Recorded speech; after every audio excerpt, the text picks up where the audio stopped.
welcome to the Filthy Casual Neon Podcast. Thanks for joining us. Here in the Lore Masters Lounge, we sit back and chill for a casual chat about narrative gaming in the Age of Sigmar.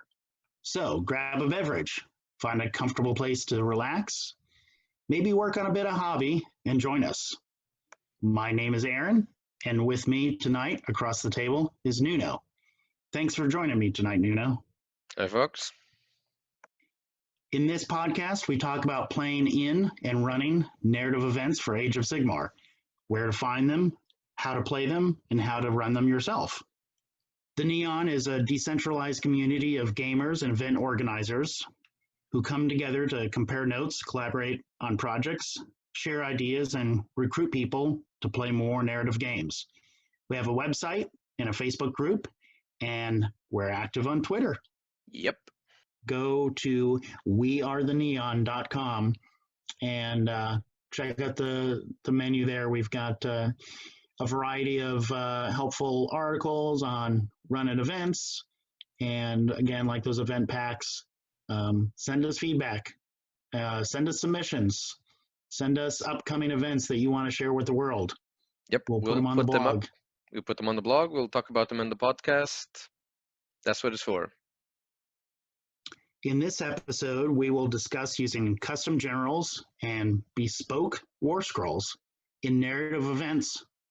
Later on, we will have 3 interviews and discussions. We'll have part 2 of our interview with Steve Herner, the mastermind behind Holy Wars and Holy Havoc.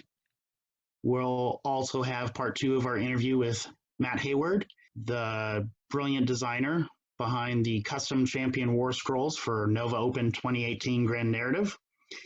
And as a bonus, we will have an interview with Neo Matt Tucker, the lead of the Nova Open Grand Narrative this year. So let's start off. Today we have no review of recent events because we have a packed show. Yes, so that will make this section very short. Very short. But we do have some upcoming narrative events we'd like to talk about.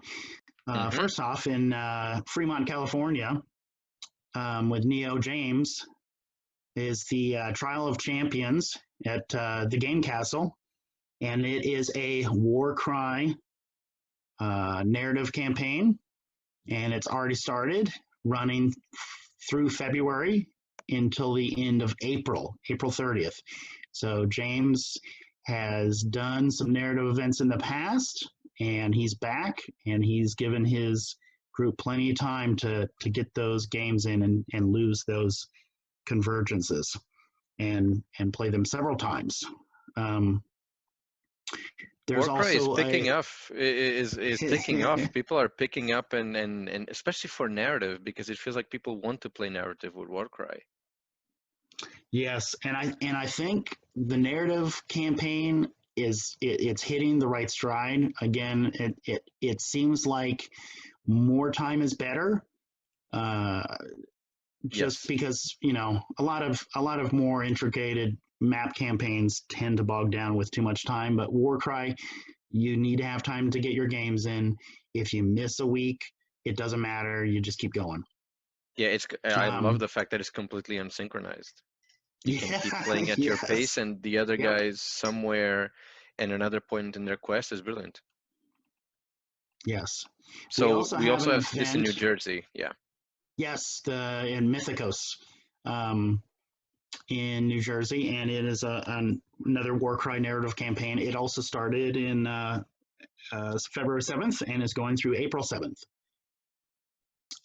Empires of Chromatilor, narrative map campaign that our friend Jamie is running.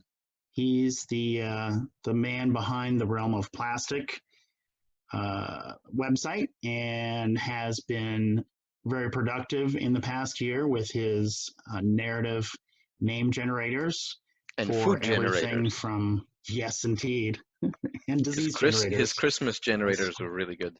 No, that was awesome, and I'm very impressed he kept up with that throughout the whole month of December too. Like he started out strong, and I thought it was gonna, but he kept it up. and he's Yeah, still doing those. He just the did one quality for of this. Zinch the other day. Yeah, the quality of this is really good. I mean, so the map His campaign, the graphics are pack, good. Yeah. the graphics are really good. The rules are sort of a Age of Sigmar version of the old Blood in the Badlands, is kind of similar.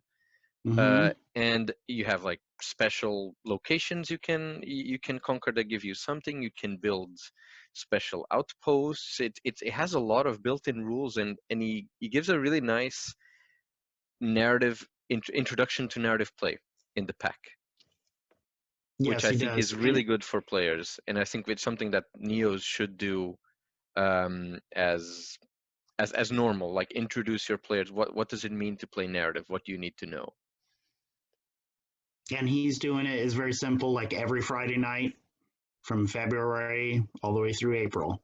So, and attendance isn't required every week, but he seems to be taking a GM role with this, and he's there updating the map and engaging his players. It looks awesome. It looks really good. I hope they have giant crystals at some point. I'm trying to convince him to do that. We haven't seen any. Did we see pictures of? No, I want to bug him for that. Yeah. Yeah, we need to get some pictures of some of the tables. So if you're around Wales anywhere and you want some cool narrative campaign games, head over to Firestorm Games. Indeed. Then we have the Gibbering Dome. From our folks at the Mortal Realms. Yep. So Paul has been doing Gibbering a Dome event at Adepticon for, I want to say this is the 4th year. It's already the 4th year?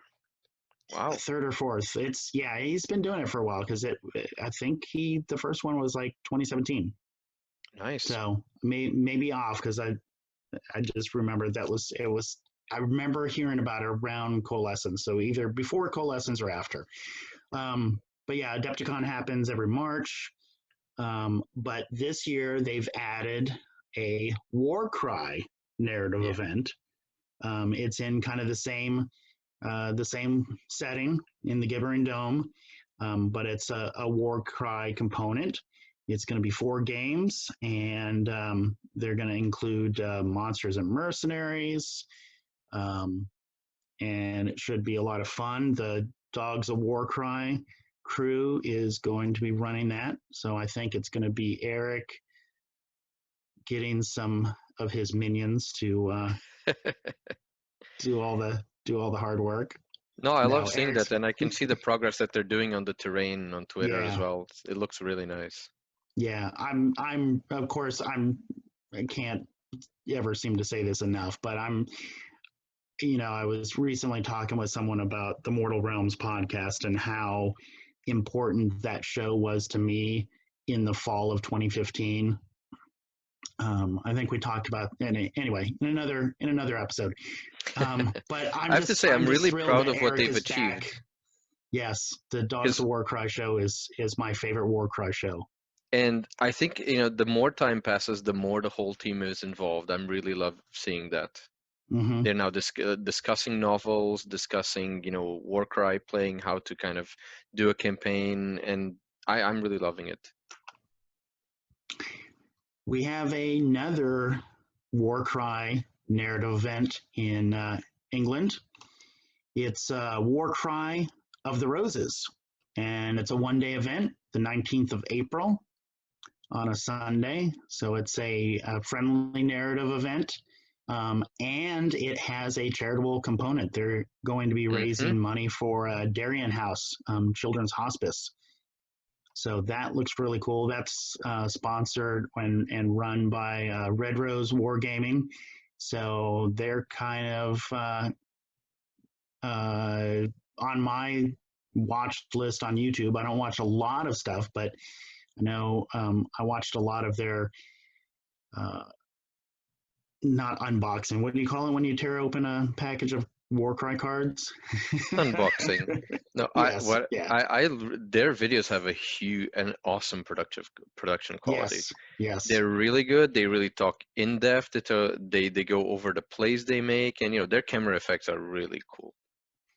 All right, so to break from the war cry. We do have Holy Wars coming up, literally just a couple days away. And this is at the front of my mind because today Herner posted on Twitter a little thought about starting a new event, a new holy event. And then a couple hours later, he posted a poll, and I'm just tickled that he's burning the terrain building prep candle at both ends, making sure all his tables are ready to go and look fabulous for the event that's this weekend.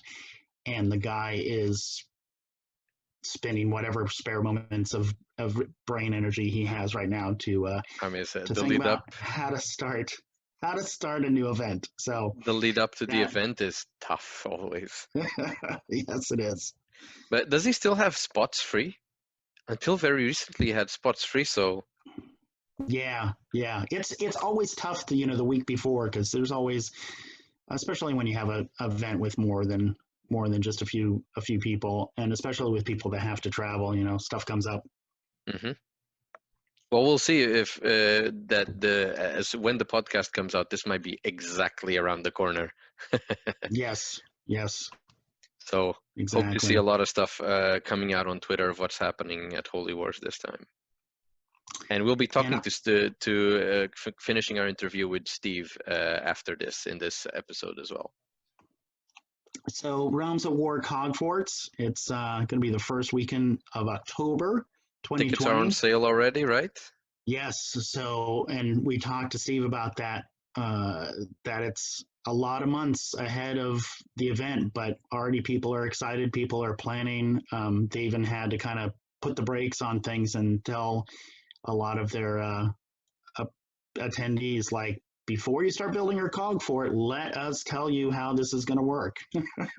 Yeah, but let's explain to the listeners what this is all about, this cog fort nonsense, all this madness.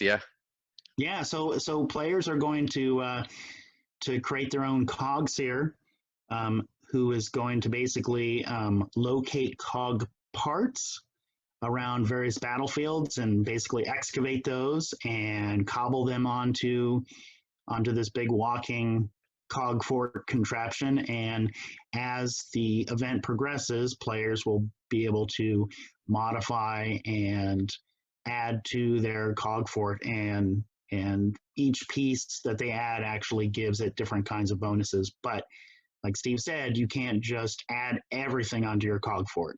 It can't be the fastest and the most armored and the heaviest gunned. Yeah, we'll have the scoop for that in the next episode, right? Yes, so stay tuned in for the details about Realms at War cog forts. And fortunately, this should be really we have fun. we have that intern in Australia. That, because our intern in Australia lives in the future, we're able to kind of get some advance notice on some of these things. It's exactly. Very cool. So if you're anywhere in the UK, go to Realms at War. If I was still living there, I would go. It's so much worth it. It's probably one of the biggest narrative events, and it's acquired a lot of tables, know-how, their team. Go for it. It should be unforgettable. So on a side note, I'm just going to throw this out there too. I was thinking about how for the Warhammer Hero nomination for 2020 for this year, because GW, the Warhammer community team, does the Warhammer Hero nomination, and then they award them to a variety of heroes that do a lot for their communities. And it struck me that I really want to write a nomination that basically nominates the Rossum team, like all four of those guys. I agree. Not separately. Yeah. They are a team. They're a solid team. And they have not received the Warhammer Hero Award yet. No, it seems like a gross oversight, doesn't it? Make it happen, Neos. we're going to make this happen this year. I think so. I think it needs to happen. All right. So now we're going to have our discussion about this concept that has become very popular, which is the custom champion warscrolls, which is a special character in your army that has its own specific rules and can improve over the course of the event by gaining new abilities. And that means you, as a player, you use the special warscroll for a custom hero model that you can make, and it has custom special rules that you can model your model to represent those rules. And it's a unique war scroll that doesn't exist in a battle tome, and several narrative events have used it, and it's become quite popular. And even some tournaments now have adopted them at Throne of Skulls. So this could have the potential to become an even more popular rule, and you could go to a match play event and have a chance to have a bit of personalization there that you didn't have before. So we're going to start by concluding our interviews from last episode with Steve Hearn and Matt Hayward. And we're going to focus on the Warlord of Havoc, which was featured at Holy Havoc and Holy Wars, and the Archetype War Scrolls featured at the Nova Open Grand Narrative. And after that, we're going to be joined by Matt Tucker, and we're going to break down and discuss further the implementation of these War Scrolls at the Nova Grand Narrative over the years, and what more innovations in custom War Scrolling one can do. What else can we mix and match on this concept? What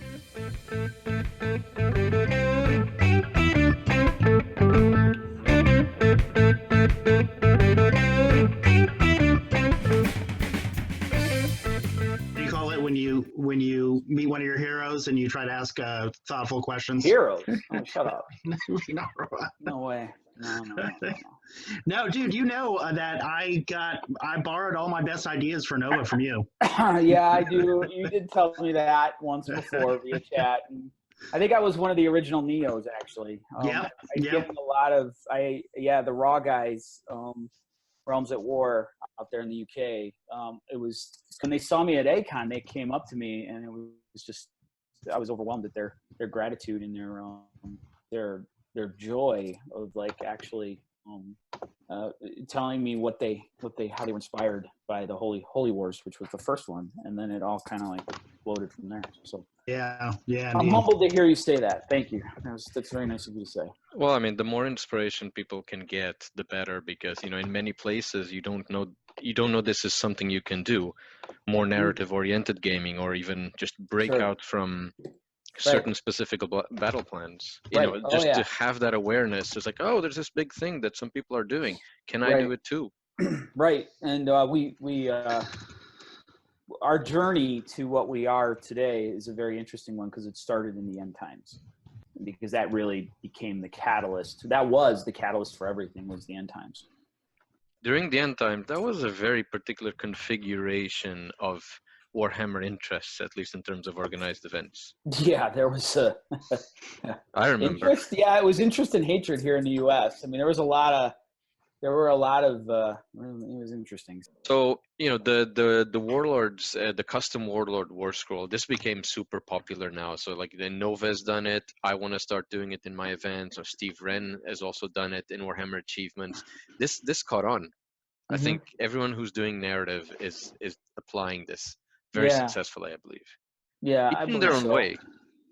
So Steve was the innovator. You were the first, I believe, to come up with a custom warlord war scroll, correct? Maybe. I don't know. I don't want to take credit for that, but I don't recall anybody else doing it. Not on that level per se. We think you did it. Well, okay. Well, you can take credit for being the originator, Stephen, because Matt Hayward has taken credit for perfecting it. Okay, great. Okay, great. I'll take credit. That's cool. I'll do that. I'll take credit for it. Go over a bit of like what made you create something like that, and what do you think? What is this going to bring to the game, especially for people who may not being used to this this crazy thing running around in their army? The Warlord of Havoc is your general. You create, you customize, you make your own model. You're going to do a conversion, and it's on a base size of 40 to 80 millimeters, so players have flexibility for that. We give an award for the best Warlord of Havoc, and that's a hobby award. So you're encouraged to really knock it out of the park when it comes to your hobby. And then that character is actually going to be your general. And so the character is going to take over the role. That character also inherits any relevant keywords. So you could have a Slann, Warlord of Havoc, all that kind of stuff for those armies that require it. And that's the character that drives your narrative. Okay. And the character now has an overlap to Holy Wars. And so if you were at a Holy Havoc event with your warlord and your warlord gets what we call the rewards of Havoc, and you get the opportunity for game one to get those players who are returning or coming back to a Holy event. So at Holy Wars 2020, all the players that were at Holy Havoc, their names will get dropped into the bag, and there'll be a draw so that those players can come up and choose their table first. Before everybody else. So it's a way of paying them back. And it's also linked. That's a way we link the two events together. And so the Warlord at Havoc goes through, he has his Warlord mission.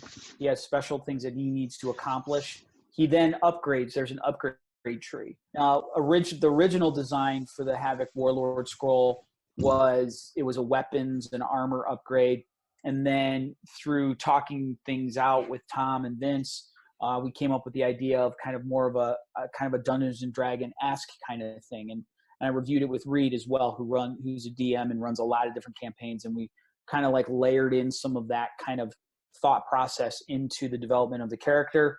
And then came up with the idea of, stickers, players get a sticker. They see me for a sticker. They can put their upgrades. There's certain unlockable upgrades as well. We're talking about maybe not doing the sticker thing because it kind of created a bottleneck.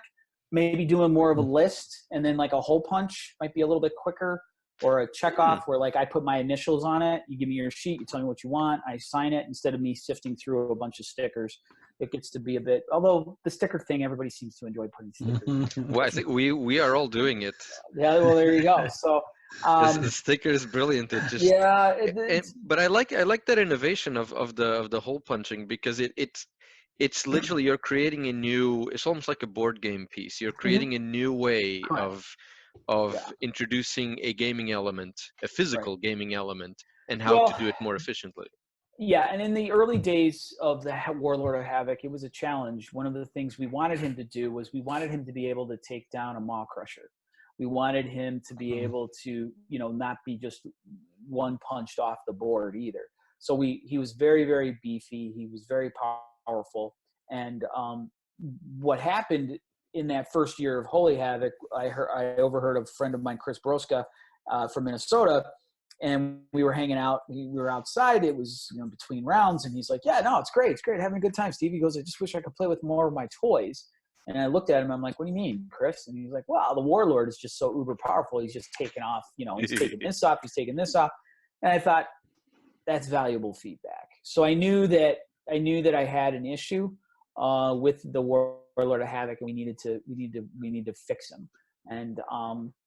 And we did, and he's getting better, and he constantly goes through revisions. Like this year, we're going to remove the priest option. The priest upgrade was pretty popular, and we had a custom prayer that basically was like a Hand of Gork, where you could like pick up. It was the Warlord picking up your unit and dropping it wherever you want, and it became a little too crazy. So we're going to modify that like we did with the Mage upgrade tree last year. And then I'm going to be upgrading the Holy Armor to allow him to have a Feel No Pain save. So the idea is being flexible because it's ever evolving. The way the rules were set up for this year was that the Warlord of Havoc, if you had him if he was a part of a specific, let's say you were doing a war clan, okay, and you were forced to take a certain artifact, your Warlord of Havoc would do that. So if you were doing Iron Suns, you got to take the Sun Blazed Armor, I think it is, right? So your Warlord of Havoc would get that because he's forced to take it, right? Because it's part of that rule set. Well, then what I realized, this was after game one, I realized, well, holy crap, if there were armies that didn't take a specific like storm host from a specific chamber or a war clan, those warlords were at a slight disadvantage because they didn't have an artifact to choose from, right? Because we said you don't get that. They don't get those artifacts. You have to or these traits and these other things. And so it was like, okay. So what we're gonna do, we're gonna address that. We couldn't address it after game one. So like for example, game one, we had already made the ruling. We had told the players, we had made an announcement. There were some players that weren't in the hall. Some players didn't get the memo. Some players felt like they were cheating because suddenly they played 2 games where their warlord had an artifact when they weren't supposed to. And they were like, oh, well, that sucks. I've been, and it's like, okay, take it. It's okay. It's a narrative event. That's not what we're about. We're about these hobby and sportsmanship awards. And so, so we have to clarify that. So one of the things we're going to do is clarify the war scroll. Once again, it goes back to that whole thing I talked about. You have to own your mistakes, and then you have to be humble enough to say, okay, I have to change things, and you have to take feedback from your players. It's good to kind of recruit other players, really good players. Like we have Tom Lyons and Vince as they're not on the council, but what they are is a resource for we bounce rules off of them. They were really, really helpful in helping me to develop the Warlord of Havoc, which has been great. You're going to have to seek counsel from the community. Sean Troy, I got off the phone with him 2 days ago, and he was talking about the Warlord of Havoc, and he was talking about how the tables came back to play. And he said that was great. He says it's awesome that you can't get rid of Holy Wounds, but he said, but the Warlord of Havoc is the narrative, and he's felt like I missed an opportunity to not allow the Warlord of Havoc to negate Holy Wounds in some way, because like the Warlord of Havoc was just dying, and he's wearing holy armor, so maybe he could be able to like maybe he gets a 5-up feel no pain. Yes, okay, that makes sense. That does make sense, and I didn't see that, right? And we've been running the Warlord of Havoc since Havoc started, so we've done it for 4. We've done four Havocs now, and I didn't see that, and that's a great point, right? And yeah, so because I'm taking that and using that would really elevate the character as to put them on the spotlight. Yeah, and Holy Havoc 1, he or she, depending on how you modeled him, it was a beast. I mean, it was insane. You had like warlords, little tiny warlords going around the board, just like going on like Schwarzenegger, Terminator, right, or Conan, just destroying everything. At our first Holy Havoc with our warlord, Stone Monk Gamer, Eric, who has a Warcry podcast, and he's also, he does the Mortal Realms as well. He won the first Warlord Award, the first trophy. His Warlord actually, because it was you could take the Slayer or the Hunter path, and as his Warlord, from round to round, the base grew. So Eric was in the hall. He started out as just it was like the skulls, the trophies, and it got taller and taller and taller from each round. And Eric was painting between rounds, like painting the trophies up. And then his bow got bigger and bigger and bigger. So he started out with this like tiny little like handheld bow, this little orc dude, and then like an Iron Jaws, I think it was. And then like his bow got bigger and bigger and bigger and bigger, and he converted it on the fly. So his bow was made from, I don't know if you've ever seen, actually it was ogres, I think it was. He's got them riding Tyranids. He did like this whole conversion. Oh, yeah, we've seen those. Yeah, so like his bow, the bow was made of the scything talons from like a Carnifex or something, or one of those Tyranid bug things. But it was awesome. And so he embraced the narrative, right? And then there's other players that do the same thing where they've really truly embraced their narrative. And we also want players to provide us a written narrative on how their warlords came together to fight in the. That's cool. So they also do that. Some players really go all in on that. Some players not so much, but that's been fun too. Do you score that as well? Yes. Yeah, it's a part of the scoring. Awesome. It's part of their narrative participation points. So narrative points. Yep, narrative points. Yeah. So, and those are used for tiebreakers. So that's how we use those for tiebreakers for the trophies. We'll use those for tiebreakers for sportsmanship and battle points. Yeah, it's the narrative participation points are the first tiebreaker. score that we go to. So it's encouraged. You're encouraged to forge the narrative. Mm-hmm. Sure. Thanks a lot, Steve, for your time and sharing your wisdom with us. You're very welcome. Thank you, Steve. Thanks. It was great meeting both of you, and good luck with your channel, and good luck with your events too. And I'm always here, happy to help. So just reach out. Thank you so much, and the same to you. I mean, I hope all of our events keep growing and growing, and it takes a effort of each and all of us. Oh, for sure, for sure. We all share and work together to build this community. So thanks. All right, thank you so much. All right, take guys. care. Thank you, Steve. All right. So before we follow to our next interview segment with Matt Hayward, we just want to show you guys how much by using custom models, and especially events that feature a custom warlord, you can put a lot of effort in developing the character of your warlord and show your narrative in that way. So a good example of this is Chuck Moore, who has his priestess Terathi, which is a blend of Marathi and Taylor Swift, and that he took recently to Holy Havoc, and I believe he's bringing to Holy Wars as well. No, I don't actually. No. I just think he's going to Adepticon.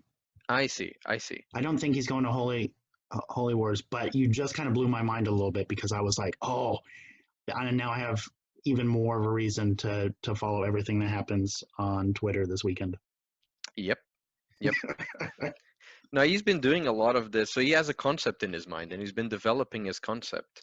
And he used the rules options of the World of Havoc to essentially give the right kind of abilities that he wanted to his model. And you can actually follow a lot of his narrative suggestions on how to introduce narrative into your models at his blog, strengthhammer.net, and his off and on podcast, or has it become more regular? I don't know. It's become more regular more recently, and he's been doing this pretty regularly for going on 5 years now. The podcast or the blog? The blog. Yeah, the blog has a lot of stuff. It has really good narrative advice to implement this stuff. So one of the things that he published recently on Twitter was that what he's been doing, actually, he developed a narrative origin for Terathi, and every event that he goes, especially matched play events, he has a narrative in his head and achievements that develop the narrative of the Terathi cult that depend on the things that he did on the event, who he played, what kind of armies were there, and he's been building this narrative on and on and on. And he's super energized about it. I love this. I found out today that he actually played a team game with Dan at Raw 2018, and that his hero is the unnamed daughter of Cain that's in the novel. The unnamed daughter of Cain? Unnamed character, something like that. Then all I know is Dan Somerville. Ah, yes. Yes, because so Chuck has gone to Realms at War. So he took a flight all the way to England specifically to attend Realms at War. So yeah, so he's featured in Dan's book, which is something that we'll feature in our next episode. Daniel Somerville's novelization of his experience at Realms at War. But yeah, I mean, this is something that that it's a good advice for everyone. And also at Realms at War, we've seen there's a lot of warlords that people built, and with a lot of character. There was one in particular that I specifically liked, that Cold-Blooded Dom at Cold-Blooded Dom on Twitter. His particular warlord was a plant. That was a little sprout. A little sprout in the beginning of the event, and as the event went along and gained more abilities, it sprouted in this big ant-like creature that constantly said, "I am hops," and it was allied with the Seraphon army. But the way he communicated his narrative wasn't through just writing a narrative piece. He communicated through image and comics, which I think is amazing. I've already stole this. Excuse me. I already stole this idea for my last event, to actually tell the story of the event through comics. It's an amazing idea because everyone gets to see it on Twitter as as you approach the event. And he basically using a lot of pictures from the games, and then using those to highlight certain action points and adding in the dialogue bubbles. It's pretty cool. I think he was doing it live because there's apps for that, so you can probably make these as you're going through the event. You just take pictures and just make the coverage of your own narrative play.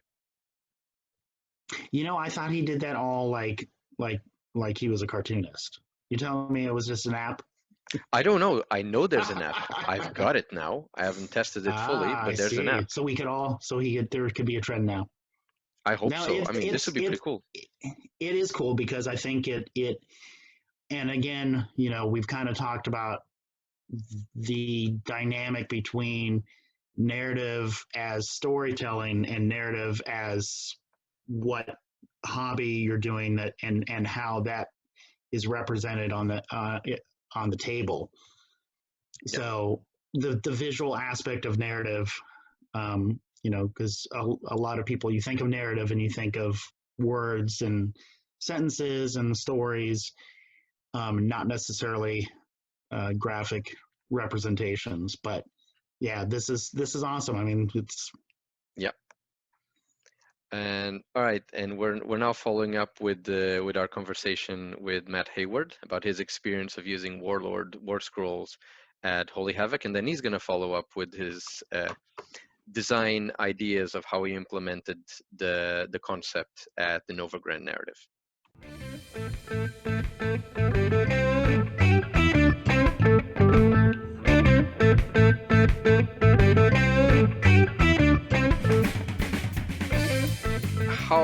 How much did the custom champions become like horrible monsters by the end of the event? Well, so that's one of the nice things. They got good, but they didn't get devastating. So like if you wanted to go, like I went ranged. So for the first thing that you got for ranged, you started off at 18-inch range, 4 attacks, 3s and 3s, no rend, 1 damage. So then whenever I went with the ranged one, I got, I can't remember, I think it was 4 or 6 inch is added to my range. So it was like 24 inches, I think, at that point. And I got plus 1 or 2 attack, and I got an increase to rend. Not very strong, yeah. Yeah, and so then the next time, so then there was the second level of range where you get another attack and you do 2 damage.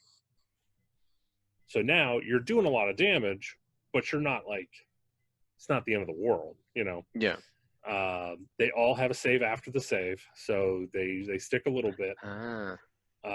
And then you basically have the ability to go down 2 paths all the way, and then you can start investing somewhere else. So like the other one I went with was the movement one because he wasn't a gun hauler.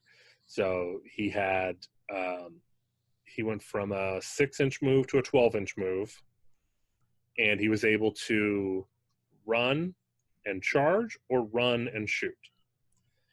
And then the second one gave him the ability to fly, and I forget what else it did, but that was the main one that I wanted. Oh, you got to roll 3 dice for charging and choose which 2 dice, but I wasn't charging into combat.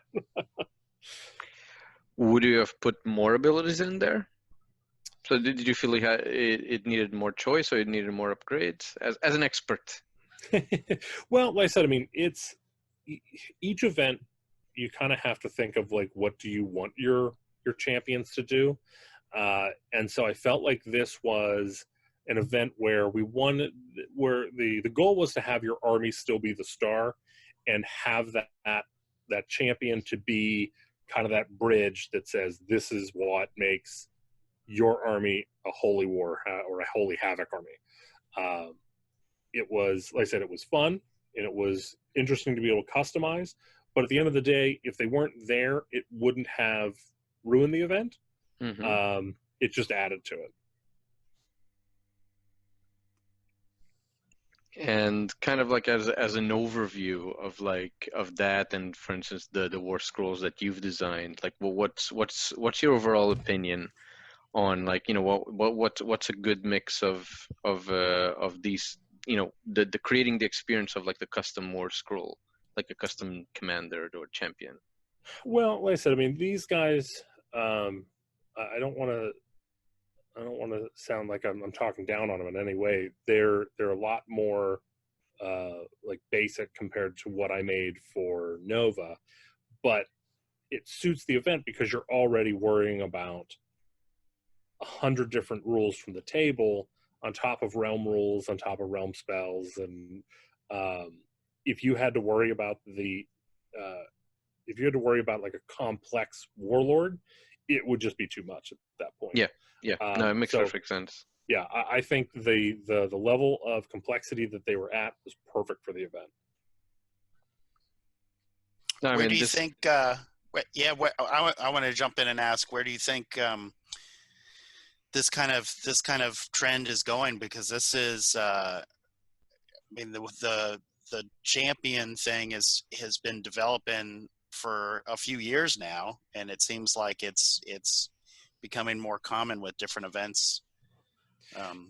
Do you see? I know I've even seen some people write about, you know, maybe there might be a point that GW will provide some kind of template for basically designing and scaling up champion heroes for AOS games.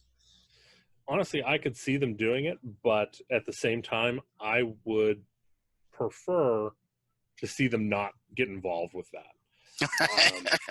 So you can keep experimenting with it. Everyone can keep playing. Right, because again, right now there's no right way to do it. And if GW comes out and says, hey, here's a way to do it, no matter how they word it, that's going to be the way to do it. Right. And chances are they're going to put it in a point where they don't want to overstep and they want to be able to keep things open for, you know, stuff they're coming out with later. So it would probably be pretty basic. Yes, whereas, true. I mean, for anyone that's familiar with the guys that I came out with at the Nova event for 2018, I like my complexity.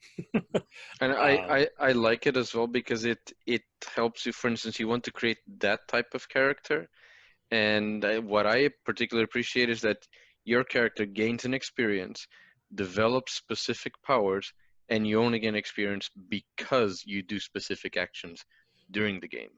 Right. Yeah. That to me means it just ties it together a lot.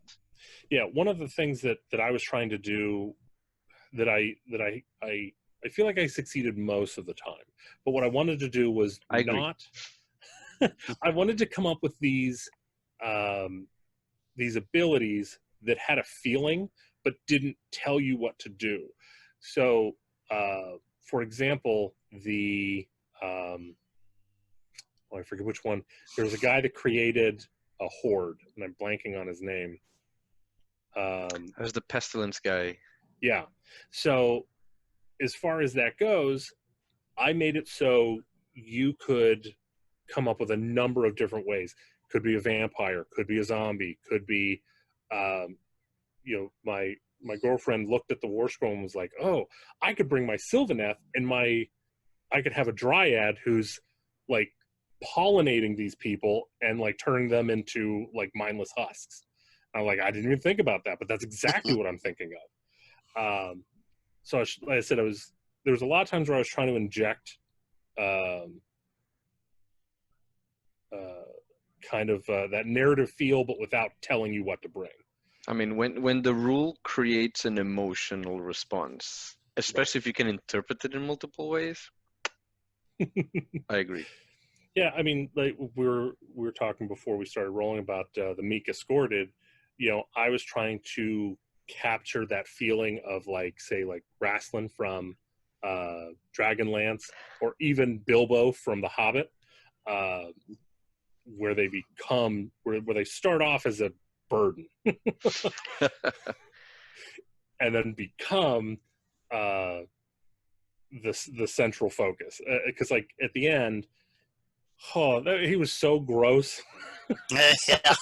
The Meek escorted is at the end is one of the most powerful characters. He's magical. He has a sword. It's It's the hero of legend. I went over and was asking people, like, you know, what are you thinking of everybody? And there was one person, I apologize, I don't remember your name if you're listening, but who took Meek escorted and was like, man, this sucks. What are you doing? And I was like, just wait. And I was running the GT on Sunday, and then all of a sudden, from the back of the hall, I hear, "Yeah, Meek escorted." That was Talon. That was Talon Jordan, and he loved the Meek escorted. Oh yeah, it was so good. Yep. Yeah. He wanted to bring that to the next event he went to. Continuity. Yeah. And it fit with that progression because at Nova the games actually scaled down in size. I mean, at the very last game, it was just the champion riding around on a skyship. So, you know, it seemed to compensate for the declining size of the armies. Yeah, which to be honest was completely coincidental. It fit just perfectly. You know, whenever we were like, you know, Aaron wanted to do champions again for 2018, and I knew that everyone else on the narrative team is kind of a little bit closer together, at least geographically, and so here I am, you know, on the 8 hours away or whatever. So I was like, I'll work on the champions if I get to do it myself. No, but I think that's actually a good way, like, for teamwork to happen. Like you develop like a project, and then you run it over by everyone. Yeah. It works better, right? Yeah, and well, that was one of the things that I started. The first thing I did was I did research, because you know there's more and more of these narrative events are happening, and they're getting bigger and bigger. And you know, one of the things that you had a PowerPoint presentation for us. Yeah, I remember that. Wait, that was a awesome graph? Oh, it was so much more than a graph. It was a serious. He really did put his research in, and it showed. Listen, I mean, it's, you know, I mean, in my opinion, Nova is the premier Age of Sigmar venue in the United States, and if I can add to that professionalism, I will give it 110%. But one of the things that I found was it was a lot of, you know, pick and choose how your character builds, and everything kind of, it felt like the pro was, you know, everyone kind of understood how everyone's warlord worked. The con was everyone's warlord kind of ended up being the same. And so the way Aaron had set up the champions the year before, it was very unique. So I wanted to start on that system and expand from there. Because he was the only one that had literally like, hey, this is the character, you know, this is the flavor, you bring the character and bring them together. Like the Bard, that was surprisingly popular. The Bard's main rule was funny because the Bard had few rules in the game. The Bard like generated coin and was able to spend coin to bribe other players between games. Yeah, it was kind of crazy. Okay. Yeah, but Matt, you did a great job at like really embellishing on that and really making that those champions come to life. Well, but like you said too, not in such a narrow way, because there really was a lot of narrative room to develop your character and have a champion fit with, you know, a Stormcast or a Death Army or Nurgle. So yeah, it was and cool. So one of the things I did whenever playtesting, which, you know, before Nova started, I think it was like around I want to say early June, we released the War Scrolls for public testing, and we actually got a lot of feedback. I was surprised at how much. I was kind of expecting to just kind of have our inner circle kind of like critique and comment, but no, we got a lot of feedback. And I feel like the immovable object and the Ambit Arbiter, I felt like they were absolutely overpowered, but no one called them on it. But the thing is, the immovable object is an amazing concept. It's like you stand and you survive. It was him, and is like the guy who is like a super melee warrior who'll just like go and it doesn't stop. It just creates that feeling that sometimes is missing from the War Scroll. It feels too simplistic. Yeah. Well, that was one of the things so this was behind the scenes where it didn't really like, there was a certain organization in my mind that didn't move forward to the public. Not that it was hidden or anything, but I basically broke down the War Scrolls into what I call them basic, which was essentially like, if I were making a D&D character, what are the main roles? So I had the tank, I had the DPS, range DPS, caster, and you can see who those are. And then I was like, then I want my advanced classes where I'm allowed to just do whatever I want. So those are the ones that get a little out there, like the oh boy, it's been so long I'm already forgetting their names and everything. But like the Thunderous Equestrian. Mm-hmm. He was another one that I was like, oh, I don't think people are reading this one. But like that was more of an advanced one, whereas the wizard, the Thaumaturge Prime, but he was more of the caster guy. And so he was a very good caster guy. Yeah, maybe a little too good. A little too Towards good. the end, it was amazing. Oh yeah. That was one of the at-event comments I got, was maybe tone him down a little bit. I think it was the fact that, actually no, I was running out of ideas. I remember I was playing the Thaumaturge. I was like, there's too many spells to cast. Like, this is taking too long. There's too many important decisions. Yeah, but like, well, then let me put you on the spot. What spell would you get rid of? Oh, of his own War Scroll spells. I don't know, because he had like all these invulnerability spells, protection spell. I think the one that you just give +1 to hit and to wound to some unit, that was really strong. My favorite one was, did it make the cut where you made a unit attack itself? I like that. See, I loved that one. I got that one. There was that was the one thing that I got a lot of criticism on that I didn't cut. Well, they said it was broken. I didn't think so. I mean, it depends on the difficulty of the spell, I suppose. But I'm like, it was pretty difficult. But I was like, it's a Sunday. Like, let them have the spell on Sunday. You know? That's true. Right. All there's left is a god beast and a skyship trying to fight it. So I think it was the fact that he had all those. He cast in the end. He was casting like 3 spells a turn. Correct. Yeah. Yeah. And I brought endless spells with me, and so it just never ended. It was a lot of choice. Did you bring cogs? I did not bring cogs, but I brought the pendulum. So you could have got another spell.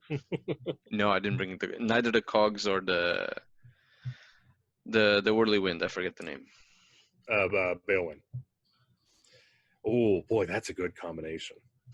I'll tell you, that was another thing that I stuck to my guns with, and I was glad that I did. And I know a lot of you players will still give me a hard time about not allowing allegiance abilities. Mm-hmm. Oh my gosh! So at Holy Havoc, they did allow allegiance abilities. Oh, okay, that's interesting. And I will tell you what, So we didn't really have too much of an issue with anyone's warlord. Like everything was pretty well balanced and everything, except for the Slanesh players. Those warlords with Slanesh allegiance abilities, oh my dear God, you just can't take them down. They're just murder machines. Because I like the fact that you could add them. They had your Grand Alliance and your guild keyword, but they could not have your allegiance keyword, Right. specifically because of those buffs. Right. Well, again, like I was worried about. Well, so first off, at the time, I was trying to build these in case, you know, people liked it and we wanted to continue with it, and kind of have that be like the Nova thing. So I was worried about future releases. You know, like I was already worried about some combinations, like say Nurgle and the immovable object. Future-proofing your design is always good. Right. I mean, again, also think about like if, think about Slanesh or Daughters of Cain or IDK with the Thunderous Equestrian. He would just be unstoppable. Ooh. It would be Eels give me indigestion. yeah. So imagine a super hyper eel who gets to run and charge every turn and do mortal wounds for every model he passes over. But I actually like the fact that you trade the synergy with the allegiance ability for the fact that this is an insane single powerhouse of its own special abilities type of character. I like that. Yeah, and like I said, for that event, it worked. It might. I mean, we were fighting a god beast at the end. Like nobody cared if it was overpowered. Right. You were fighting the table.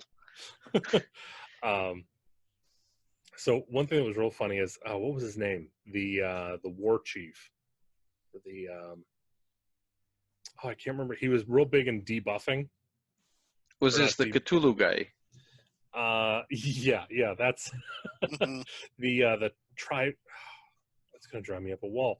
So I didn't tell anyone about him. I just got this idea in my head and then literally just stopped everything and built a new war scroll at like the 11th hour. Oh, it was the last one. Yeah, the chieftain. I can't remember. Profane chieftain or something. Yes, the profane chieftain. And so like I literally by myself like just would come home from work, start working on it, start testing it, boom, boom, boom, like just working on it. And I managed to I hammered him out in like 2 days and snuck him into the final play test. I think Emma used it, right? I don't know. I don't remember. I'm not sure. I know it was used. Yeah. That was. I think so with the snowman. Or, yes. Yeah. It was the chaos mutation. He was mutated into snow because he was in the waste. So that's right. The snowman. Yeah.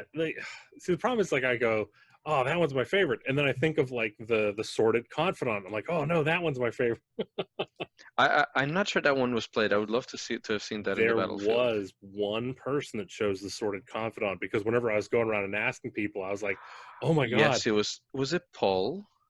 I don't know. It sounds like that. That should have been Paul. I think that was Paul. Yes. But yeah, that was. I think the mechanics might not be like my favorite, but it's like my favorite troll war scroll, because I was asking people, I was like, oh my god, did someone actually bring the SORDID Confidant? And the person whose general he was next to was like, yeah, thanks for that one, appreciate it. But it's tough to play. I mean, so to give context, so it's your champion actually is deployed with your enemy army, and he can fight. He's essentially the advisor to your enemy, and they can't attack him until some trigger happens. But once the trigger happens, you need to run away because your cover's been blown. It's tough, right? Yeah. It. I loved it because like I came up with this idea and I'm like, it's too ridiculous to work. It's not going to work. And then whenever I was playing with it, I'm like, my god, this is working. Yeah, like because that was one of the problems is the initial balance issue was there was no like discovery roll.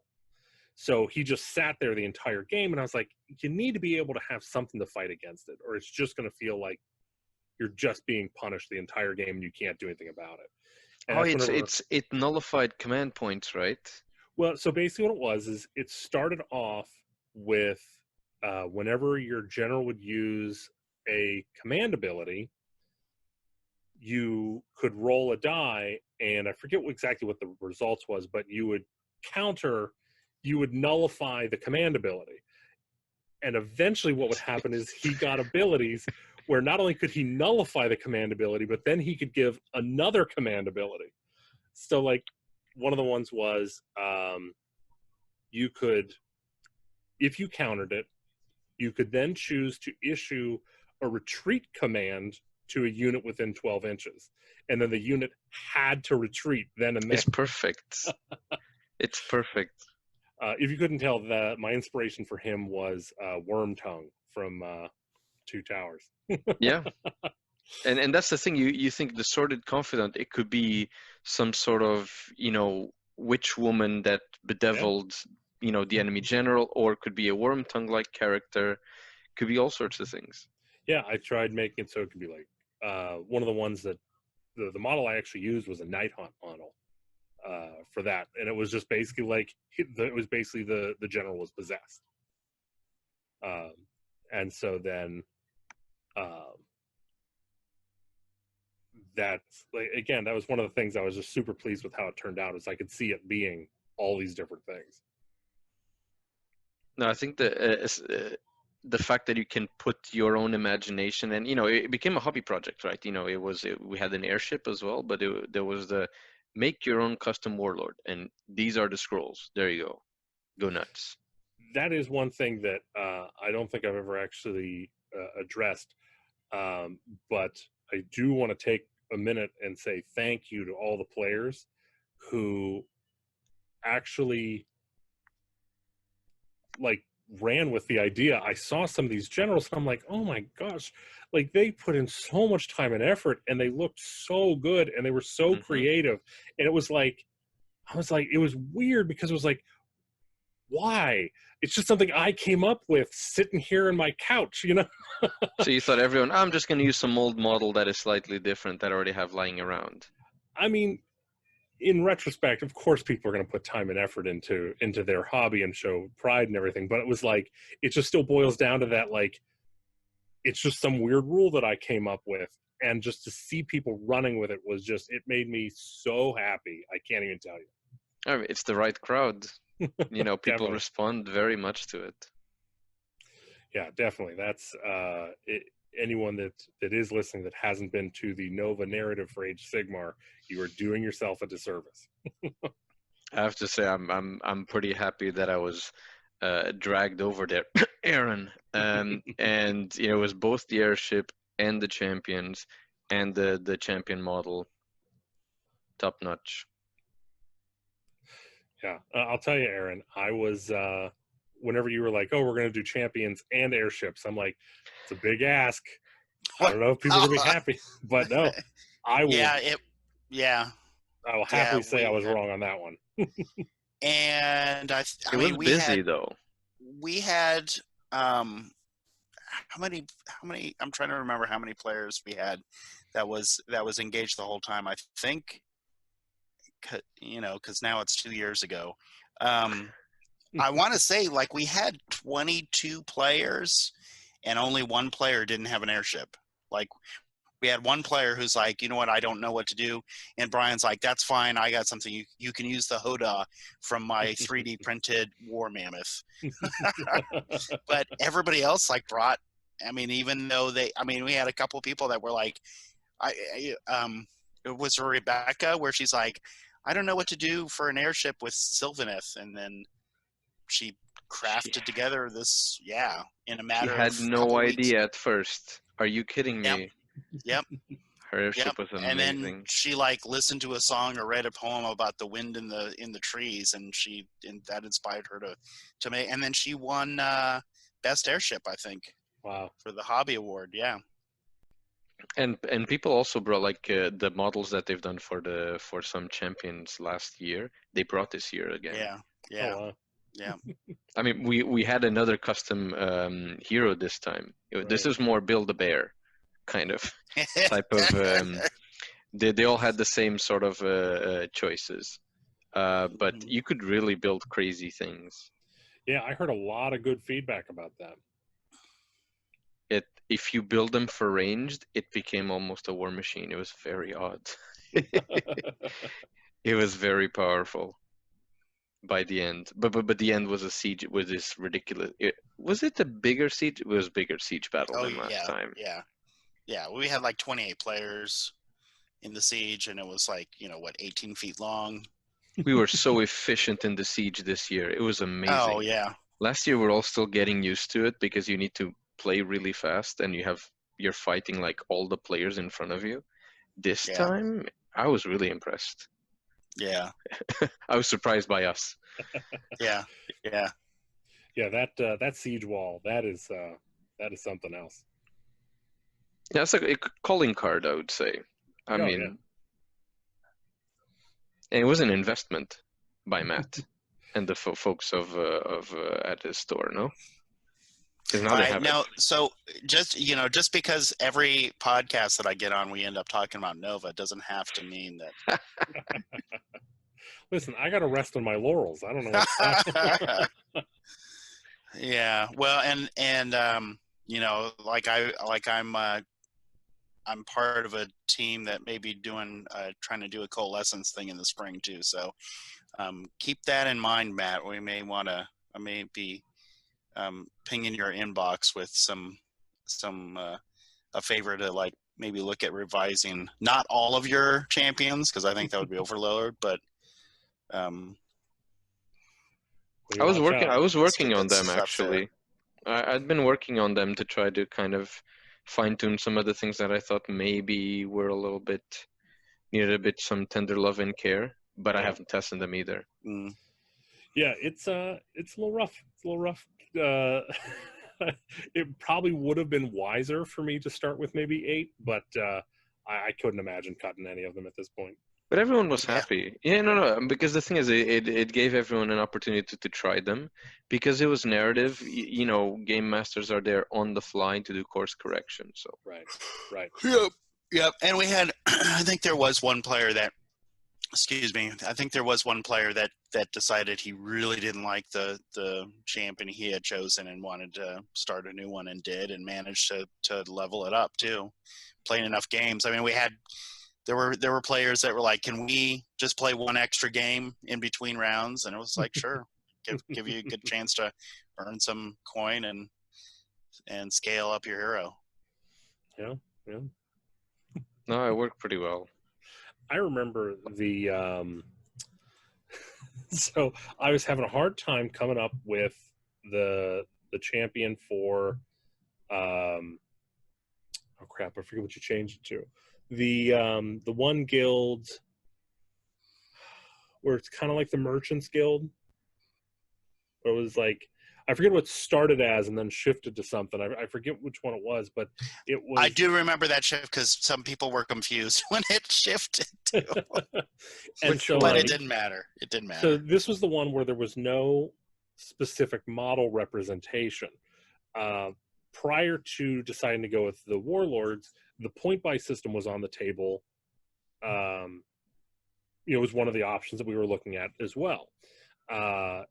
And so I was like, well, maybe what I'll do is I'll do a little bit of a, an homage to that idea.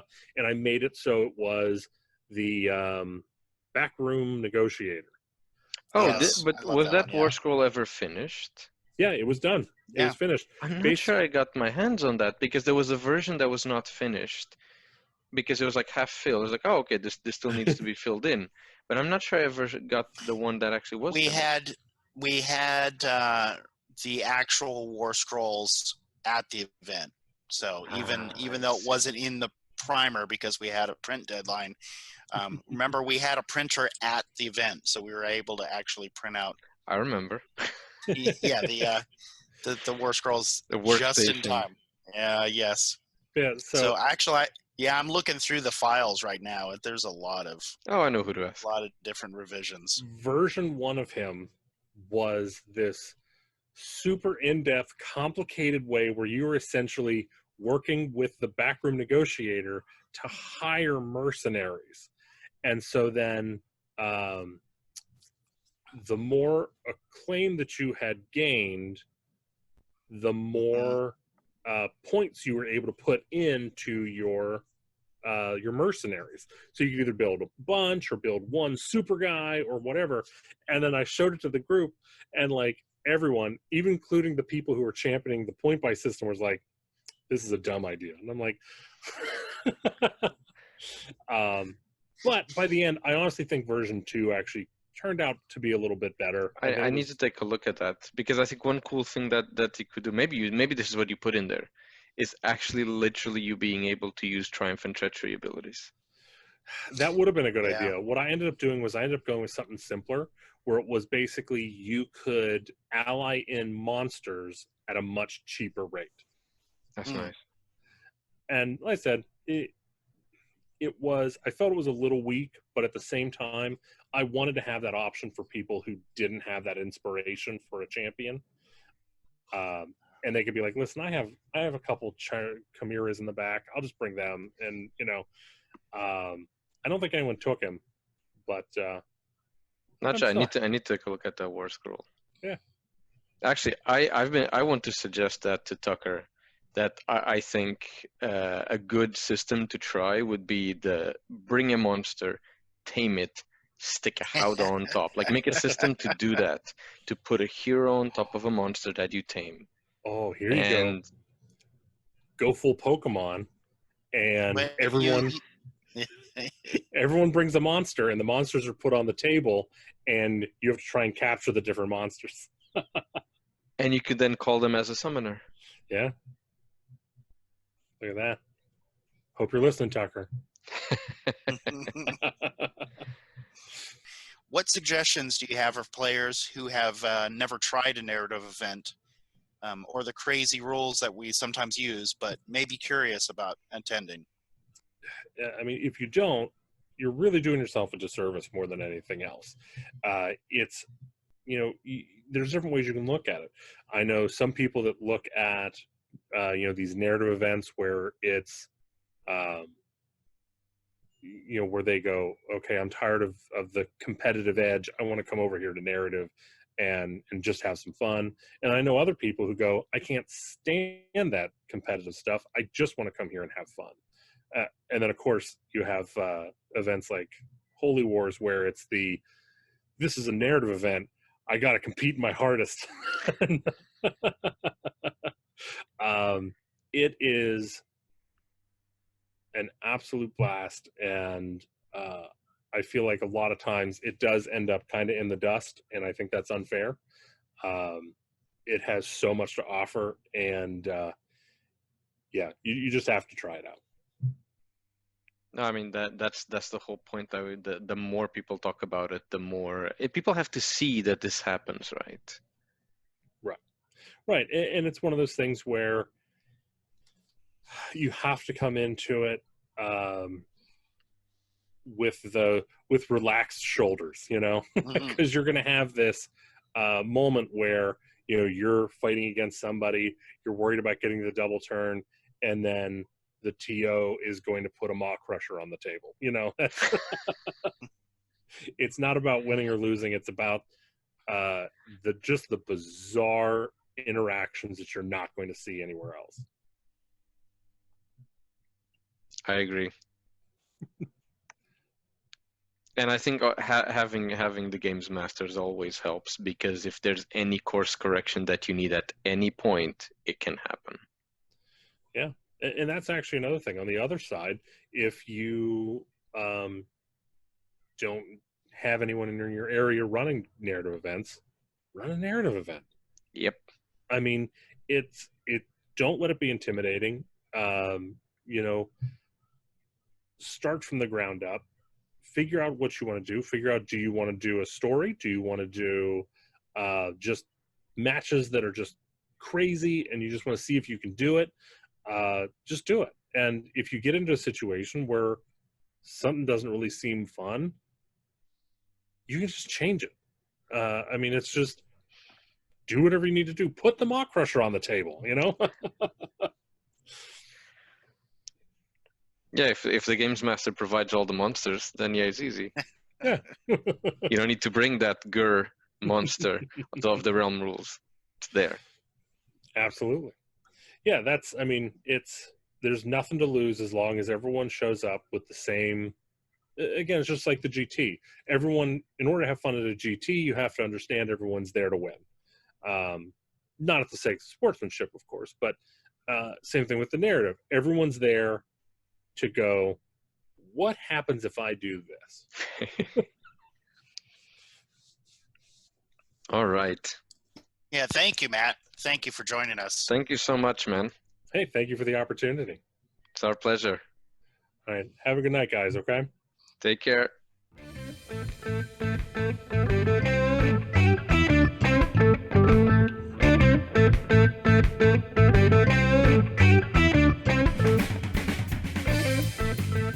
All right.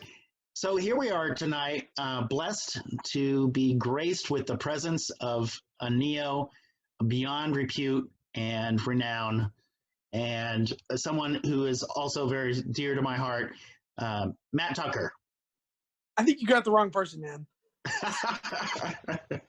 Like, So what we really want to do is talk to you about the Champion War Scrolls and the different generations of War Scrolls that players have enjoyed during the 3 or 4 different years of the Grand Narrative at Nova Open.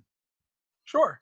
We decided to go to Nova Open in 2017, and I wrote Aaron this big long email asking about these war scrolls and this and that and War Scroll Builder and what he wanted to do, because there were no points. Still, there were no points, and he was like, "Sure, just bring all of it, and we'll figure it out." It was really great. So I went, and I want to say that was my first real, like, honest to God, enjoyable vacation in probably 6 years. It was the first vacation where I actually played, had fun, built a story, did some more playing. We did those Warlord Lounge things where we got just really just got drunk and talked about the story. But it was fantastic. And that was And as a minor correction, yeah, that was 2016. Was it 2016? I thought it was 2017. Yeah. Well, You no, sure? that was 2016 when it was the whole All right. when it you're was the right. whole beginning. Oh, Hello. I'm sorry. There's a cat in here. Holy crap! That's a Holy big-ass cat. dude. That is a huge Yes, cat. he's like 25 pounds. Yeah, he's big boned. Big boned. So yeah, 2016 was just flying by the seat of our pants, and we didn't actually introduce the Champion War Scrolls until the next year, which is kind of the year when you took a more leading role in the event. Yeah, a little bit. Some people needed help, and there was you had a little bit of a family emergency type of deal where you had to go take a phone call, and I was just like, all right, listen here, you filthy scabs. Get in line and sit up straight. And the guys were like, are you supposed to be telling us how to do stuff? And I was like, damn straight I am. You have any complaints? Just take it up with the Nova board. That's how the GM works. That's what I've been told. I just led by sheer charisma. It was fantastic being over there Friday afternoon when I was asked to assist with the GT. Anyway, I just remember being exhausted and having to wear that jacket, and then looking over there, and I could hear your voice from across the hall, and I was like, man, those guys are having so much more fun across the hall over there.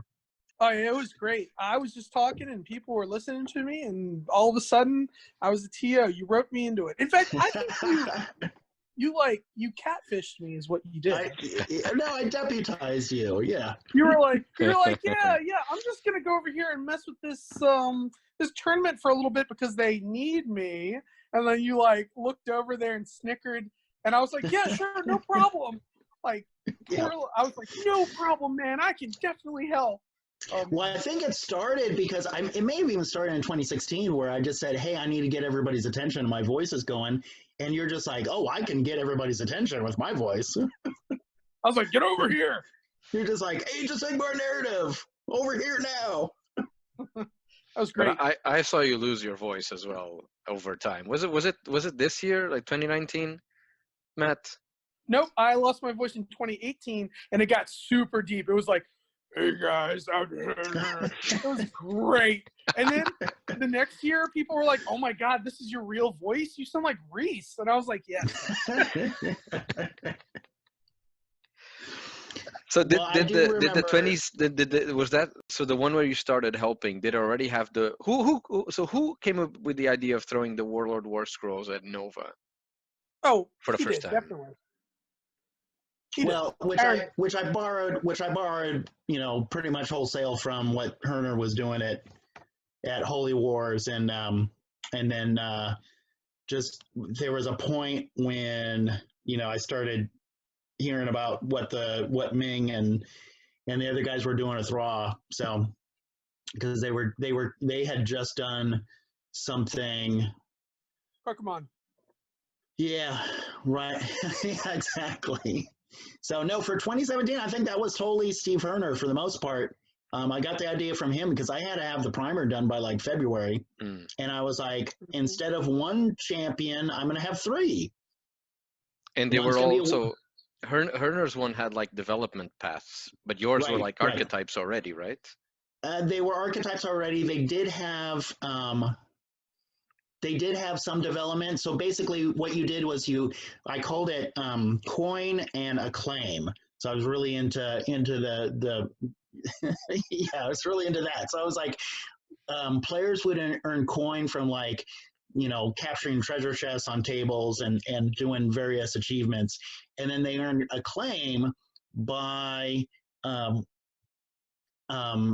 like just playing games, and there were certain other kind of thing. And basically, like, you get up to 5 acclaim, and then you can go up to the next level, and you get a special power ability, and then you get 15 acclaim, and yeah, and they would. So that already existed in 2017, like the sort of experience points, which was the acclaim. Right. Okay, so I just want to talk a little bit about that, because not only did I play every single game in that year, I also played a couple of extra games, and my guy only got like 2/3 of the way through the acclaim chart. All right, you must have done something wrong. Like solid like 100. Blame the playtesters for that one. It was a lot of acclaim that you needed, a whole lot. Yeah, it was. It was fine though. I played a Scald. It was great. Well, as opposed to 2018, when we skewed it where we kind of, so when we talked about that after the fact, and then it seemed like we kind of skewed things back a little bit, and then it was a little, because I remember 2018, like, there were players that, you know, I was walking around like, oh, how are you doing with your acclaim? Oh, you're almost maxed out, and it's only Thursday night. Yeah, we managed to max it out in 2018. But it felt okay, because when we had to face the God Beast, we were all powered up. It felt and that was the intention. Felt like we did enough. And in that year, we had custom Warlord and custom airship. Yeah, those airships were powerful as crap.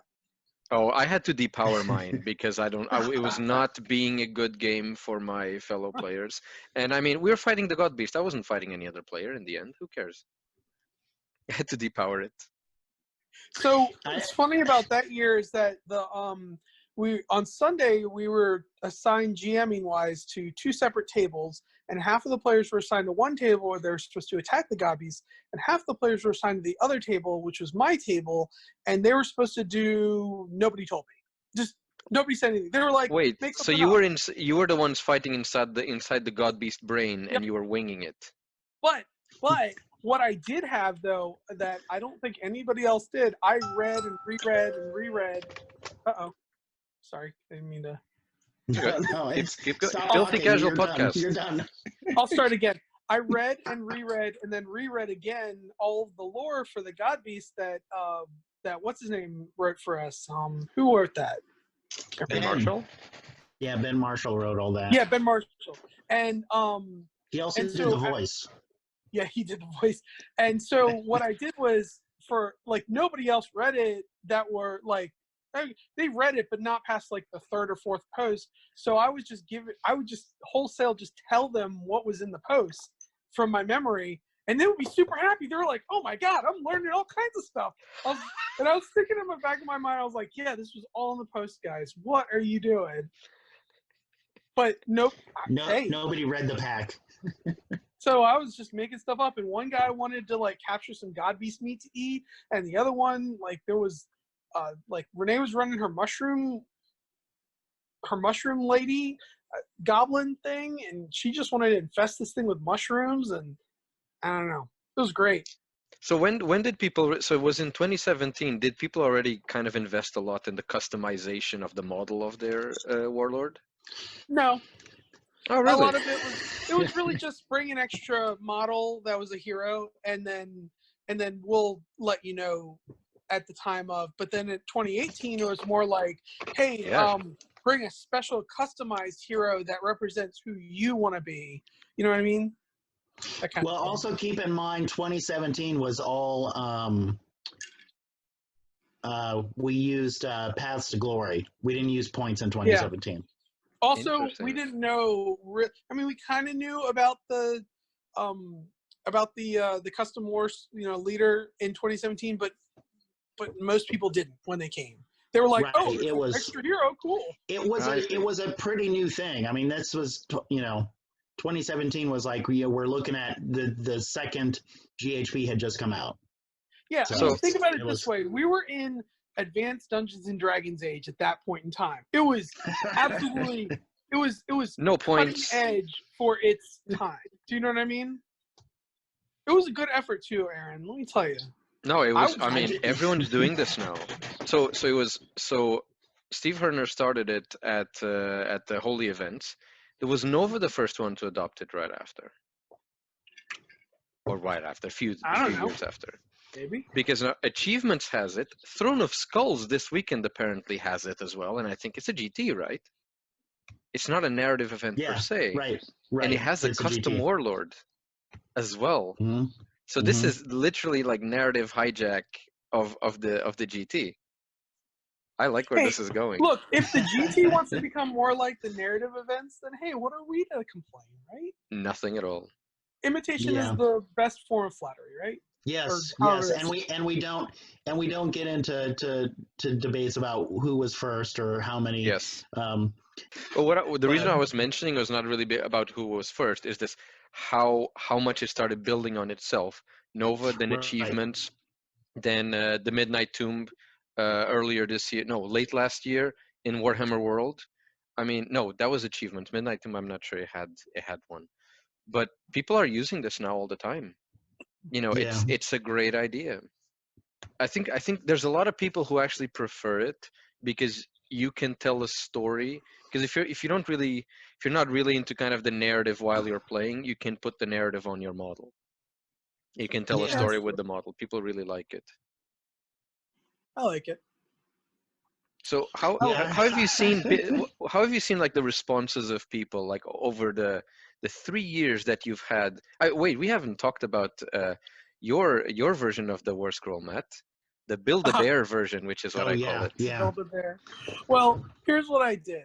All I really tried to do was I tried to take that hero and then make it something that you could kind of say, okay, well, my hero is this model that I put on a mount, and he's got a lance, and he has also like a shield.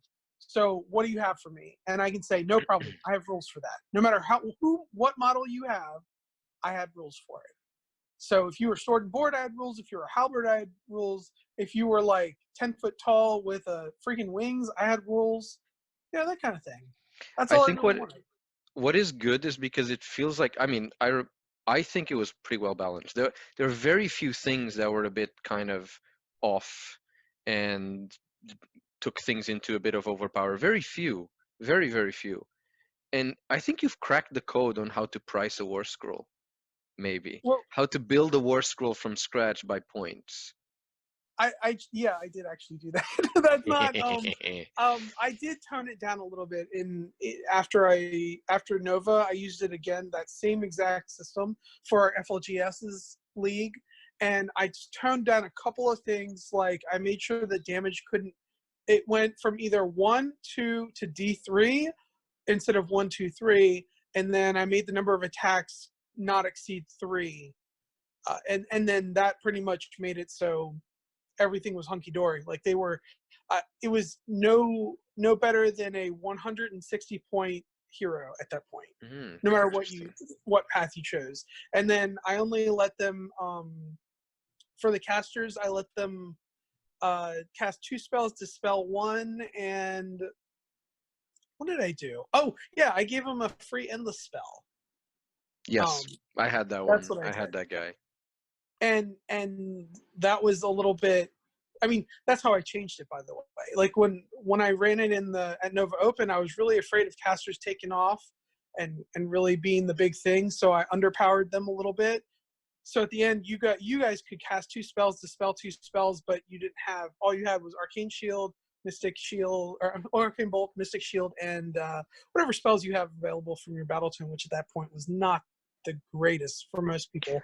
But I then remember what just it gave them an was. additional. You allowed, and it wasn't an endless spell. You allowed us to pick an extra realm spell as well, or a spell Yeah, from the so battle tome. I changed that to be an endless spell for my FLGSs. I see.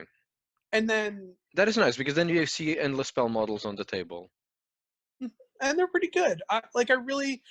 Once I started talking to my folks about why those endless spells are good, I would introduce them to the one that, gives them an extra dispel attempt. And I'm like, well, if you're playing against a magic heavy army, this is really good because if you get it off, all of a sudden you have extra dispel attempts and things like that, or maybe just burning head, or something that is D3 mortal wounds if it passes over you. No, I remember I was building both the magic bit and the ranged capabilities, and his ranged capabilities at a certain point were equivalent to a war machine. Yes, They're they very were powerful. very I powerful. interpreted them as he was casting some sort of flaming skull magic, so that works for me. Those were not arrows, though. For Sorry, sure, there was not I did arrows. turn them down. I actually played an archer in our FLGS's version just to make sure that I couldn't break it, and I did not. I felt significantly just as powerful as any other. But I like the fact the melee ones got powerful enough to be a bit like mini blender forces on the battlefield, like tiny rinky-dink people just butchering through huge monsters. I loved seeing that during the siege. Well, they could do that, but they weren't gonna. I made them specifically so they couldn't kill one bloodthirster in one turn. You couldn't do that. Oh no, they weren't too strong, but they were very strong. They could kill like any kind of normal hero, but if they had to come up against a 14 wound or 15 wound monster, they weren't going to be able to kill in one round no matter what they did. So, I mean, that was the thought. No, I like that you had stickers to essentially build the war scroll little bit by little bit. Oh yeah, that was something that I thought would be really cool if everybody had a little sticker page. And, Aaron did that the year before, but everybody didn't get their own sticker page, so it was a little bit of a mad dash to the stickers that you might want.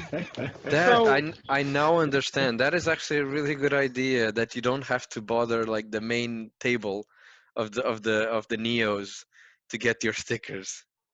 Yeah, so I just gave everybody and it cost money though. Let me tell you, it cost me like a solid $90 to buy all those sticker pages. But I didn't mind it that much. Like it was worth it to me to make, like, when I handed out you a folder, I said, here you go, here's your hero, here's all the stickers you'll ever need no matter what you pick for that hero, and everybody was like, cool, Yep. Well, and then what about that little booklet that Bill made too? Yeah. Yeah, it was like a little battle journal, and it was really nicely printed.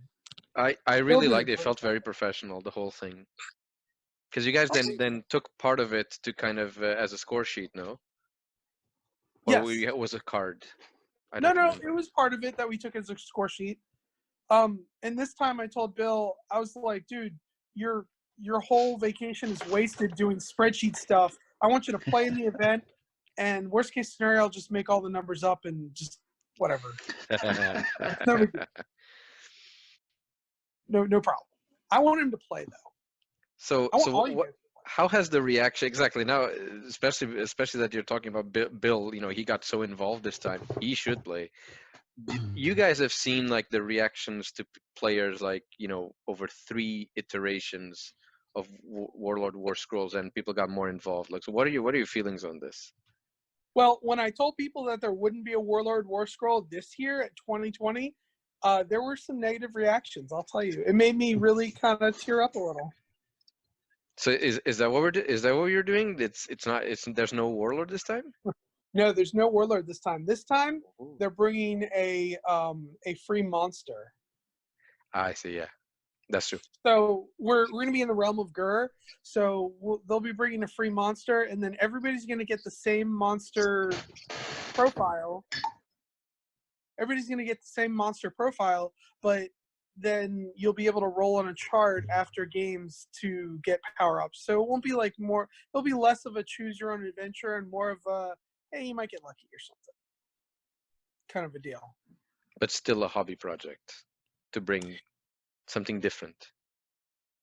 Yes, and I'm hoping that once because we're going to put, we finished the map today, and we have 36 different locations where you can start from, not including Dawnland.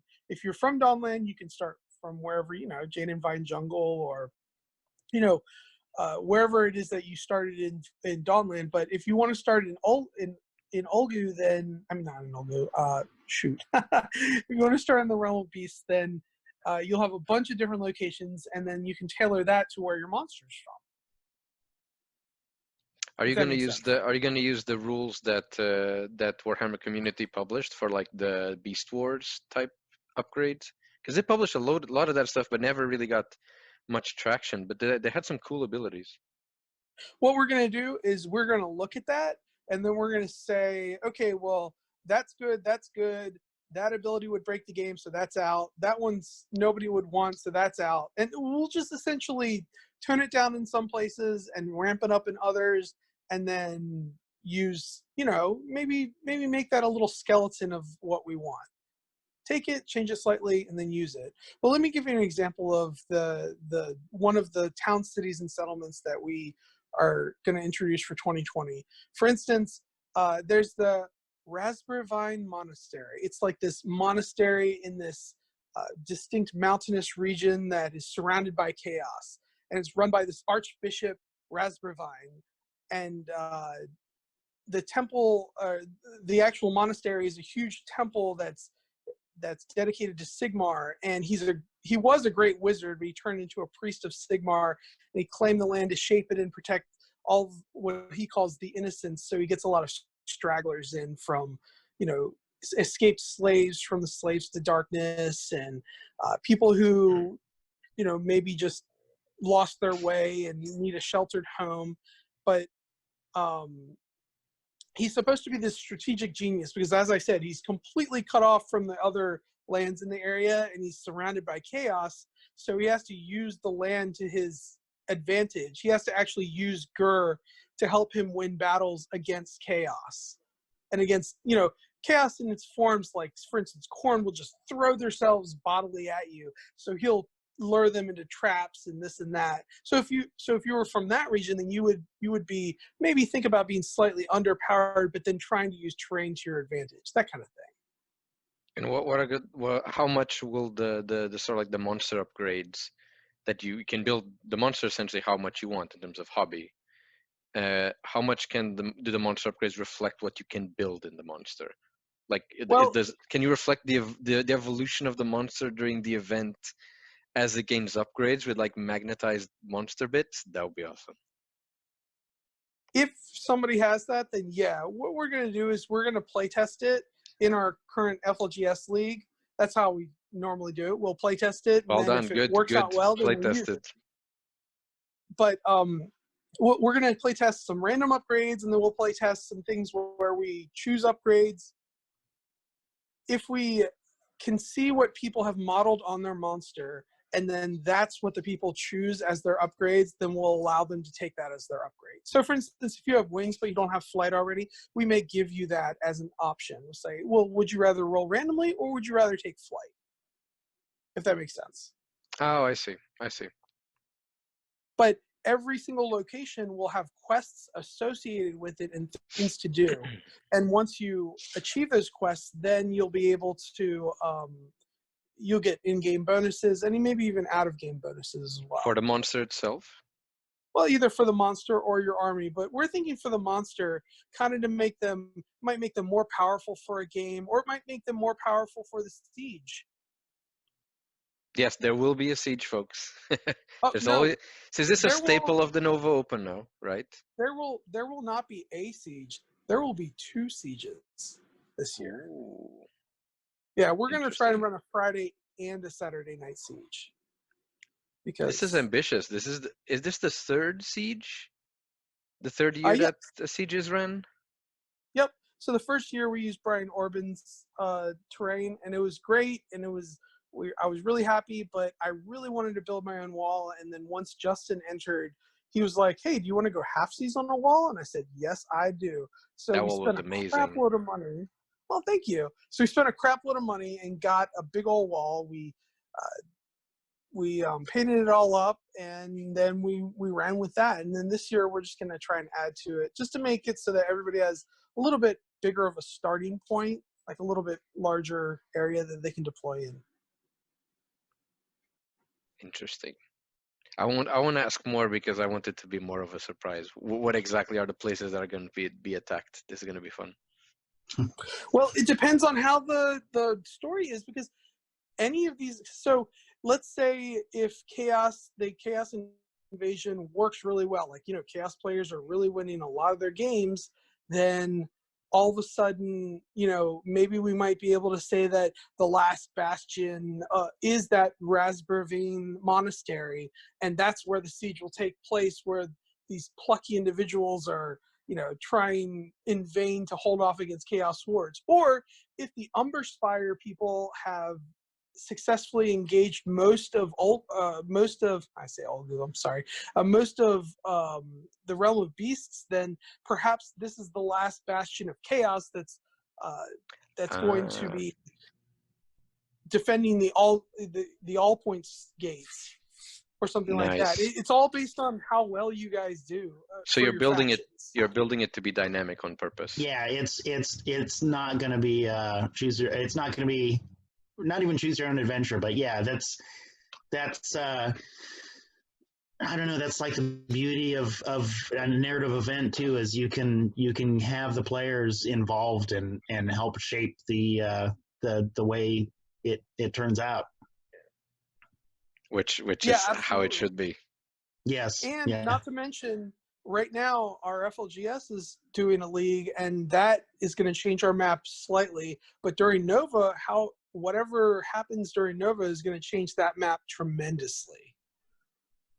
So I mean, every Nova has destroyed that region in the story tremendously. Oh, I think that you will find that Gur is a little bit more difficult to destroy. Let me give you a little sneak peek as to one of the other landmarks that we have. It's called, where is it? The Maw Crusher Mating Grounds. Oh no! Yeah. Go on in there. It's a jungle, by the way. Go on in there and see what happens. Are you gonna planning to make the table really dense? Yes, and aquarium terrain. Lots of aquarium terrain. No. Well, yes, a little bit. It's gonna be sort of like jungle terrain, but I intend to buy at least 1 or 2 maw crushes to put on that table. And eggs. Yes. Mating. Oh my God. These are the kind of. See, Aaron, you said we needed to see more love stories in Age of Sigmar. There you go. There you go. Maw crushers and love. Oh, let me tell you, there's not a whole lot of love, but there's a lot of loving. Does it involve special rules or just the war scroll of the Maw Crusher? It will probably involve special rules. I probably will not use the actual Maw Crusher War Scroll because those things really hurt your army, but that's the point. Okay, well, maybe I will then. I don't know. Yes. Because if we playtest it and the players say, hey, I felt like we couldn't accomplish the mission because we were just constantly getting murdered by these Maw Crushes, then if it's like capture an objective and your whole army could die, that would work. I don't know, something that doesn't require army to stay alive. Well, there will be Maw Crusher eggs. Exactly. So Exactly. you want to So get a little baby mark. one more question on this monster. Can you put a character or a unit on it with a Howdah? We were thinking about that because a lot of monsters absolutely do come with Howdahs and riders and things like that. And I think so, yes. As an option, even if it's just as an option. No. I feel like it's going to be one of those things where we're like, okay, well, you can roll for the first option, or you can have a rider, and then or a Howdah or whatever. And I think that since Nuno has been asking this question since like Saturday of last year's Nova, you should call it the Nuno rule or something. I don't know. Which one?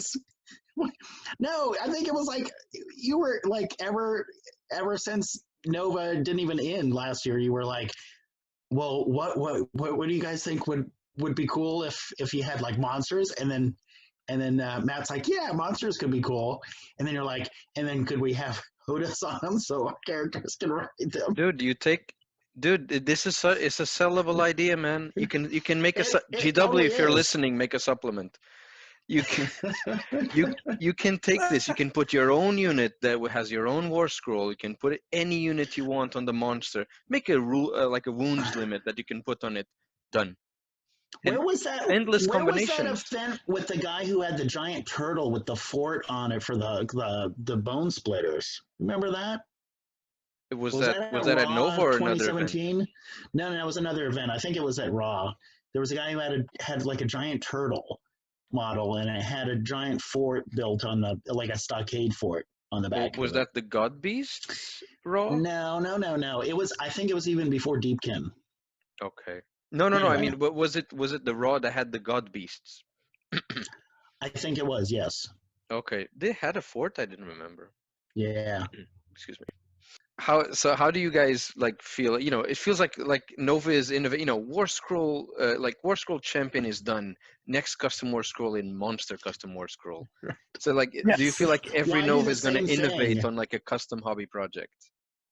Well, we want to say, hey, there's got to be something that represents either you as a person, or you as what you perceive yourself to be, or you as a character that you imagine yourself to be role-playing the story out with on the battlefield. And that's why we really have it to begin with, is you want to be able to say, well, this is really me as I might see myself, or as I would want to play it. Like in 2017, I absolutely wanted to play as a skull, like a freaking ogre that was also a bard. It's like a barbarian bard. He's shouting at the top of his lungs and leading his troops to victory, and they're all following him because there's nothing else to eat behind him. I mean, what do you tell around the campfire while you eat? Stories.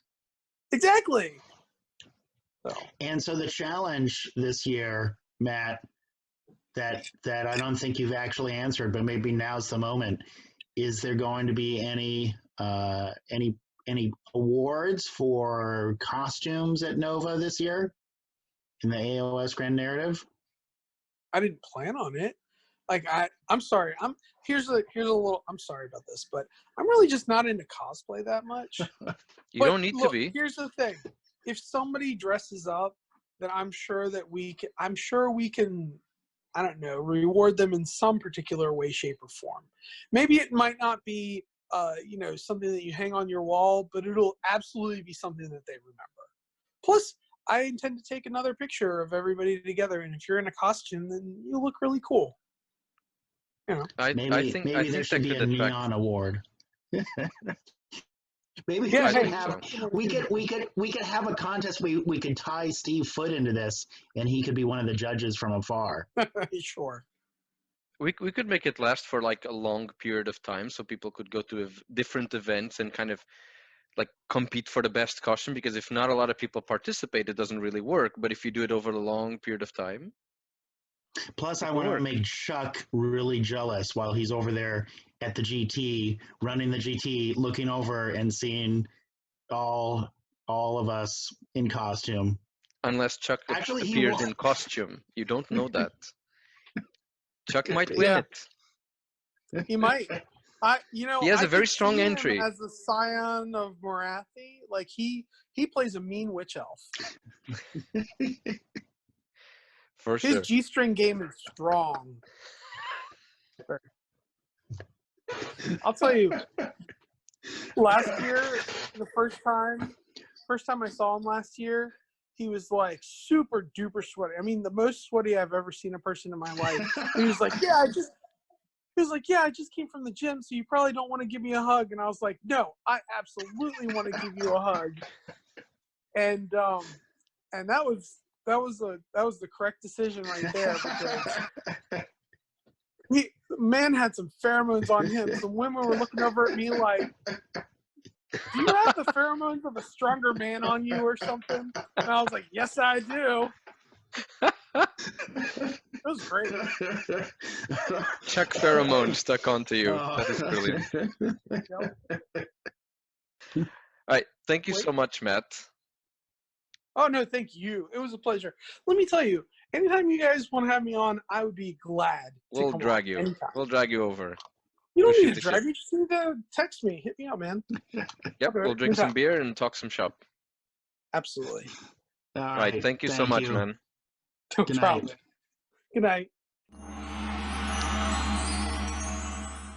We hope you enjoyed this long episode, and hopefully you'll get a chance to try out some champion war scrolls in your events, or convince your local Neo or TO to include them in their next event. Yeah, just go and bother them. Just say, this is cool. Everyone's doing this. You're not doing this. What's wrong with you? We're missing out. Fear of missing out. There you go. And if you're particularly inspired, make some changes, customize them, play test them. Give us feedback. They're for everybody. Totally non-proprietary champion war scrolls. And you can find all of these in the rules packs of this of the specific events they were featured in that we mentioned in this episode. You can find them in the Neon website in the event packs subdivider. So take them out, try them, modify them, and have fun with them. And that's a warp. That's all for today. Hope you enjoyed. And See you next thank time. you, Aaron. See you next time. Thank Take you, care, Nuno. folks.